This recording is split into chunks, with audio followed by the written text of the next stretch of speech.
Sir हम 7-8 भाई बहन थे पर उनमें से मैं ही रही हूँ। आपका जो पढ़ाई है उसमें किसका साथ रहा है? सर मम्मी का बहुत ज़्यादा रहा। धाम वगैरह होती ना उसमें पत्थर वगैरह जो खाना सर्व करते उसमें वो काम करते थे। पेड़ों पे चढ़ के ऊपर से निकालने वो, फिर घर आके वो साफ करने, फिर उनको लोगों को बेचना। 100 रुपया सैकड़ा बेचते थे उनको। आस पड़ोस वाले तो ऐसे उल्टे सीधे बोलते थे। धर्मशाला में रहती थी ना, घी बेच के मैं वो रूम का किराया देती थी सर कि मैं दे देता हूँ तेरे पैसे। मैंने बोला कि नहीं किसी से पैसे नहीं लेने, उधार नहीं लेने। बोला तेरी जॉब लग जाएगी तू तब दे देना। मैंने बोला लेना ही नहीं मैंने किसी से। मतलब दूसरों के घर में काम करने के लिए तैयार हो गई थी, मतलब किसी के आगे झुकना नहीं, पर हम खुद मेहनत कर लेंगे ना। हाल माड़ा है सर की क्या ही बोलूँ। ऊपर से मतलब जैसे बरसात होती है तो ऊपर से ना गिरने वाला होता है। एक कमरा है सर हमारे पास, टोटली एक कमरा है। पंचायत वाले आए थे तो उन्होंने हमें इतना बोल दिया था कि आप अपना घर छोड़ दो, खाली कर दो, कि मतलब कभी भी गिर सकता है। प्यारे बच्चों नमस्कार।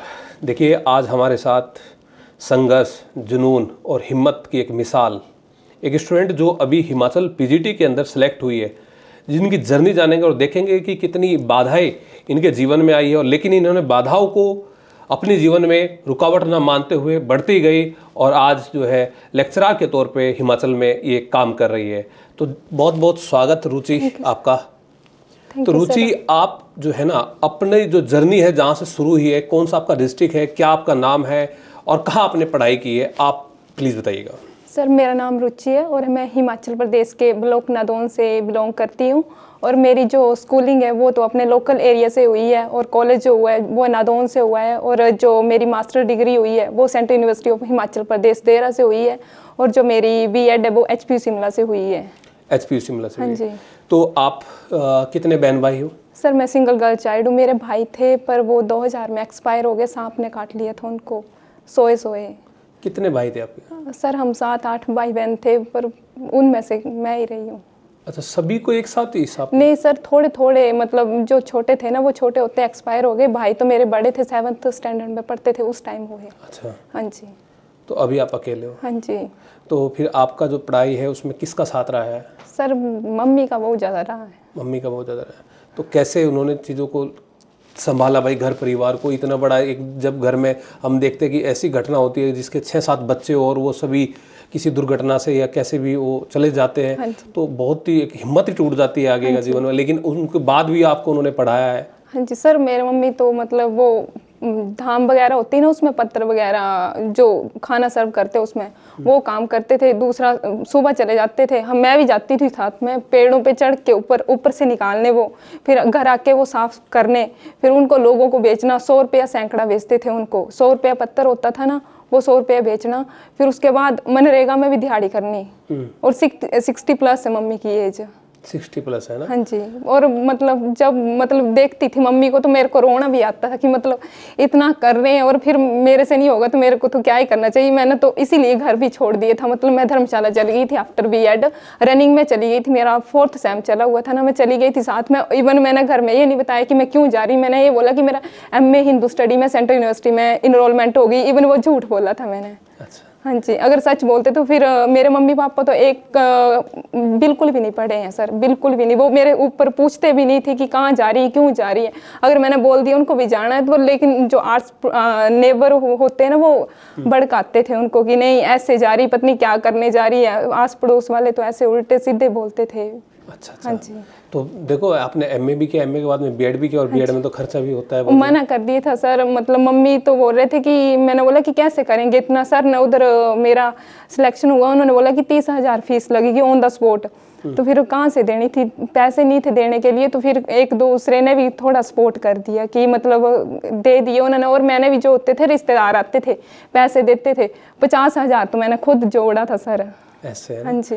एक बार आपने मुझे बताया था कि जब हम चर्चा कर रहे थे कि मन की भाई तुम अपना खर्चा कैसे चला रही हो, तो आपने कुछ ऐसी बात की थी कि हमारे एक गाय हैं उसका घी बेच के, तो सर धर्मशाला में रहती थी ना, घी बेच के मैं वो रूम का किराया देती थी सर। अच्छा। और लाइब्रेरी का किराया भी वहीं से देती थी, क्योंकि डिस्ट्रिक्ट लाइब्रेरी हमारी धर्मशाला की दूर थी, 1-2 किलोमीटर दूर थी। तो नहीं जा पाते थे सुबह, क्योंकि लाइन में लगना पड़ता था। और सर्दी वाले दिनों में तो बड़ा टफ हो जाता था। और ये पीजीटी वाला पेपर भी सर्दी थोड़ा था, सर्दी में टाइम निकाल पाते थे इसमें पढ़ने के लिए। तो उधर जाते जाते 1-2 बार ऐसे इंसिडेंट हुए कि मेरे को लाइब्रेरी छोड़नी पड़ी। फिर मैंने प्राइवेट ज्वाइन करी। तो प्राइवेट में सर मैं सुबह मैं ही जाती थी, मैं ही ओपन करती थी 5 बजे, 24 थी ना वो, तो सुबह मैं ही ओपन करती थी उस लाइब्रेरी को, और क्लोज भी मैं ही 11 बजे आती थी। अच्छा अच्छा। हाँ जी। इतने में अच्छा, आप हमारे साथ जब जुड़े, आपने तो यूट्यूब से ही देखा होगा चीज़ों का ना, पहले यूट्यूब से या किसी ने सजेस्ट किया था आपको? नहीं सर, मैं ऐसे स्क्रॉल कर रही थी, सर्च कर रही थी ना, नेट के लिए कर रही थी कि हिस्ट्री के लिए कौन होगा अच्छा, तो आपका चैनल देखा, तो आप जैसे टू द पॉइंट पढ़ाते थे सर, ऐसे कोई अननेसेसरी बात नहीं करते थे, ना ही स्टोरी बतानी, सीधा कि मतलब जहाँ से एग्जाम क्रैक हो सकता है वो ही बताते थे, और कैसे पढ़ना है, कैसे फैक्ट को याद करना, वो सब आपसे सीखा था सर। एक बार मेरे याद है कि जब हम बैच चल ही रहा था तो हमारी फीस जो भी होती थी, तो आपने कहा कि सर मैं वन टाइम तो नहीं मैं दे सकती, मैं इसको इंस्टॉलमेंट में दे पाऊंगी। मैंने कहा चलिए ठीक है भाई, कोई बात नहीं। तो आपने 1-2 इंस्टॉलमेंट दी, लेकिन उसके बाद आपने क्लास नहीं ली, है ना। मैंने सोचा क्योंकि हमारे पास जितने भी स्टूडेंट थे, मैंने की भाई रुचि पता नहीं क्यों नहीं क्लास ले रही है, मैंने आपसे फ़ोन किया, तो आपने मुझे एक दुकान वाली स्टोरी बताई थी कि मैं किसी एक शॉप पे मैं काम करती हूँ कुछ। हाँ जी, वो सर काम भी करते थे, दुकान पे थोड़ा काम करते थे, वो थोड़ा गुजारा करने के लिए दे देते थे, पर उस टाइम कुछ टाइम बाद मैंने छोड़ दिया। फिर एक मेरे फ्रेंड थे, वो बोलते कि पढ़ाई को छोड़ मत, बोला कि मैं दे देता हूँ तेरे पैसे। मैंने बोला कि नहीं, किसी से पैसे नहीं लेने, उधार नहीं लेने। बोला तेरी जॉब लग जाएगी तू तब दे देना। मैंने बोला लेना ही नहीं मैंने किसी से। फिर भी सर अब ऐसी बात बोलनी पड़ेगी कि मैं मतलब दूसरों के घर में काम करने के लिए तैयार हो गई थी, मतलब इतना चला गया था मेरा लेवल डाउन कि नहीं किसी के आगे झुकना नहीं, पर हम खुद मेहनत कर लेंगे ना और खुद दे देंगे उनको, और ऐसे किसी के आगे नहीं झुकना। तो वो शॉप वाले आपको कितना देते जितने दिन आपने वहाँ पे काम किया? सर 5,000 देते थे, पर काम बहुत ज़्यादा लेते थे, जिससे अपना टाइम भी नहीं कर पाते थे, पढ़ाई का टाइम नहीं होता था। फिर स्कूल भी ज्वाइन करने का ऑफर आया, पर वो भी मैंने छोड़ दिया, क्योंकि अगर वहाँ पे हो जाती शटल तो नहीं हो पाना था, ये पीजीटी तो मुश्किल ही था सर। अच्छा, पीजीटी की जर्नी बताइए आप।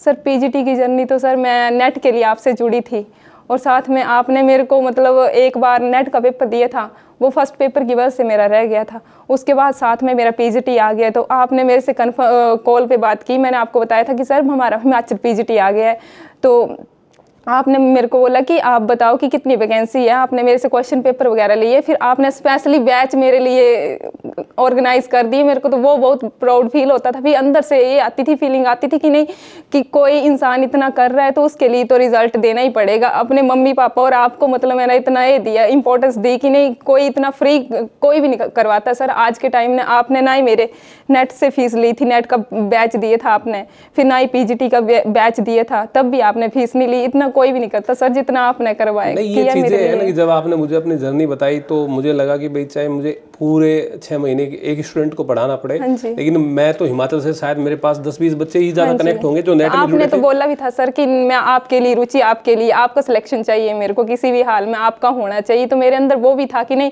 किसी ने उम्मीद लगाई है तो उसकी उम्मीदों पे खरा उतरना है मेरे को। हाँ, तो उसमें अभी और उसमें 2 पेपर होते थे ना, सब्जेक्ट भी होता था, पेपर फर्स्ट भी होता था ना।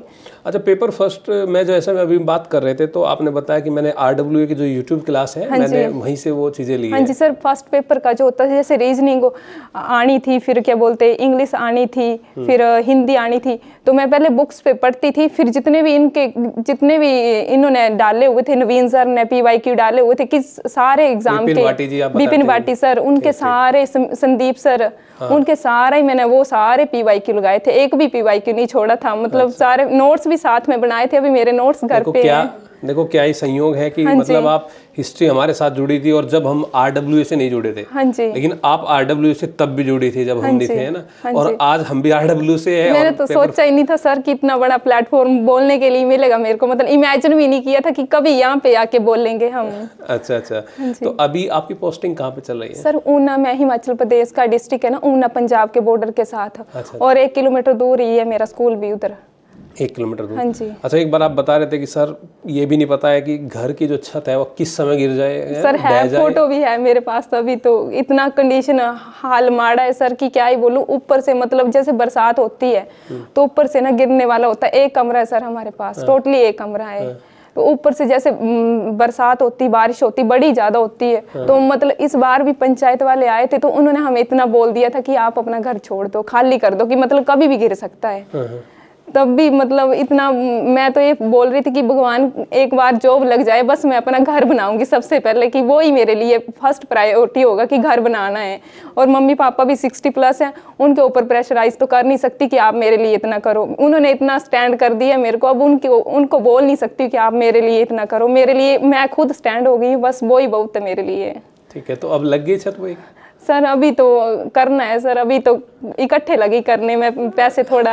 अच्छा, तो धीरे धीरे। हिमाचल पीजीटी में क्या सैलरी है सर? अभी तो 25,000 है। अभी प्रोविजन पीरियड होगा ना? हाँ तो जी, आपका हाँ जी। प्रोविजन पीरियड के बाद में फिर आपकी वो बढ़ जाएगी। हाँ जी, डबल हो जाएगी इसके। आप वो डबल हो जाएगी 50+। बहुत बढ़िया भाई, बहुत अच्छी आपकी जर्नी है। इससे बहुत सारे स्टूडेंट सीखेंगे, जानेंगे। जो छोटी छोटी रुकावटों को लेकर लगता है ना कि हमारे जीवन में ये है यार, हम पढ़ ही नहीं पा रहे हैं, उनको इससे सीख मिलेगी कि भाई देखो। सर वो बहाना होता, मेरे मन में भी इतने नेगेटिव थॉट आते थे, मैं डिप्रेशन में चली गई थी इस पेपर के दौरान, जब मैंने पीजीटी का पेपर देना था, कि इतना अगर ये नहीं हुआ तो क्या होगा। मतलब मैं अपना मतलब दरवाजा बंद कर रखती थी। एक मेरी फ्रेंड थी, वो आके दरवाजा खोलती थी कि बोलती तूने पागल हो जाना, इतना बंद मत रहा कर। वो मेरे को घुमाने तक ले जाती थी कि बाहर थोड़ा घूम, थोड़ा फिर, तेरे को अच्छा लगेगा।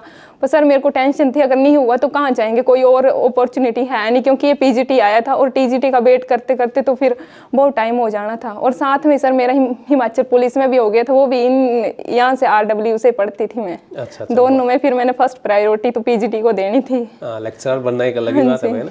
अच्छा, एक बात बताइए, आप हायर जो एजुकेशन है उसके लिए आपने क्या प्लान किया है? अभी तो सर मैं आपके साथ ही जुड़ना चाहती हूँ। यूजीसी नेट क्रैक करना है, मैंने सेट निकला है हमारा स्टेट का, तो वो देना है।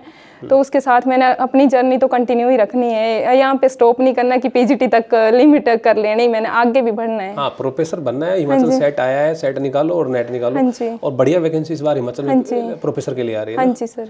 तो बढ़िया जाना है। देखो ये जो जर्नी है ना, इसको आप बढ़िया से, आपको बहुत से स्टूडेंट को सीख मिलेगी इससे ना। ठीक है भाई स्टूडेंट, तो और क्या बताना चाहोगे स्टूडेंट को जो आपको देखेंगे यहाँ पे?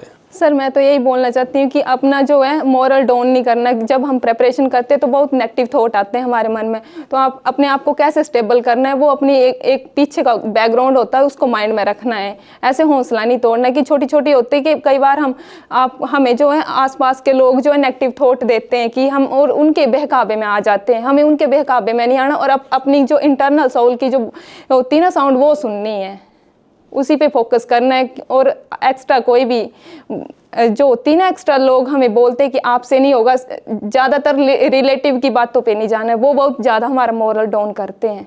तो उनकी बातें नहीं सुननी, अपने आप पे फोकस करना है। हमें पता है हम क्या कर सकते हैं। Thank you. बहुत बहुत धन्यवाद रुचि, है ना। बहुत लगभग आप कितना किलोमीटर है जो चल के आए हैं यहाँ पे? सर अभी तो मेरे को 10 घंटे लगे थे उधर नादौन से। हाँ जी, रात को चले थे, सुबह पहुंचे। फिर यहाँ से मेरे को मेट्रो का पता नहीं था, मैंने गूगल से देख के यहाँ पे पहुंची मैं। ठीक है भाई, बहुत बहुत धन्यवाद रुचि, है ना। Thank you.